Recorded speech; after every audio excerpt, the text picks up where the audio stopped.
Hi po sa mga kabet. Hindi porkit may bet sa salitang kabet, ikaw na yung bet. Hala? Nasasaktan ka pag tinatawag kang kabet? Di ba ikaw na nga yung nakasakit? Tapos ikaw pa yung galit? Di ba choice mo yan? Ikaw yung choice kapag no choice. Proud ka pa niyan. Nalaman mong may jowa pero tinuloy mo pa din. Tapos pag nahuli sasabihin na, wala akong alam. Masyadong pa-victim. Susundan pa ng, biktima lang din ako dito. So, kasalanan nino. Totoong jowa nung hinarot mo. Alam mo sa totoo lang, ikaw yung babaeng pangkasal. Pangkasalanan lang. Uy, nasasaktan. Tanga. Sobra yung ginawa mo kaya kulang pa yan. Kulang ka ba sa aruga kaya ka ganyan? Alam kong yung kumabet, yung mas may kasalanan. Pero bakit nung nalaman mong may jowa, mas lalo mong pinanindigan? Si Original, walang pagkukulang. Kung meron man, yung partner niya na yung may kasalanan. Sumobra ka naman. Sumobra ka sa kakatihan. Ginawa mong advantage yung nasisira sila tsaka ka pumasok. Ginawa mong martilyo yung sarili mo para pumukpok. Di mo gets? Ganyan talaga kapag kabit. Yung relasyon nga na pang dalawang tao lang, di nyo pa maintindihan. Bakit nga ba kabit? K. Kate. A.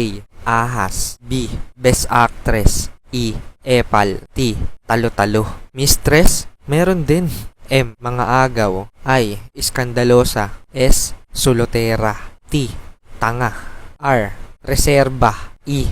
Extra. S. Side chick. S. Stress. Huwag ka na mag-isip ng kung ano-ano. Lahat yun saktong-sakto sa'yo. Di ba maayos buhay mo? Kaya mas gusto mo yun ng gugulo. Tapos pag sinugod ka ng totoo, sasabihin mo na, ayaw ko ng gulo. Pasensya na kung nakagulo ako. Ang gulo mo. Iba pang kabit dyan, matatapang no? Resyo boring daw si Original kaya niloloko. Ano kayang feeling na hindi chinachat kapag kasama yung totoo?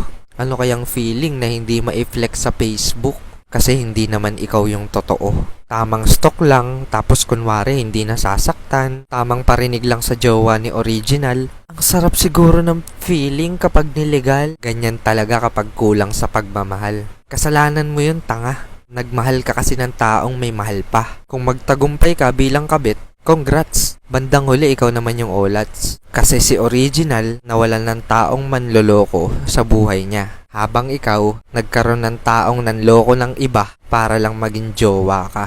Huwag mong tanungin yung sarili mo kung deserve mo ba yan. Kasi deserve mo talaga yan. Di kita binabantaan. Pero ito ang lagi mong tatandaan. Kung kabit ka ngayon, balang araw, papasok ka sa isang relasyon. Kapag sa'yo nangyari yung ganon, baka isumpa mo yung sarili mo pag nagkataon.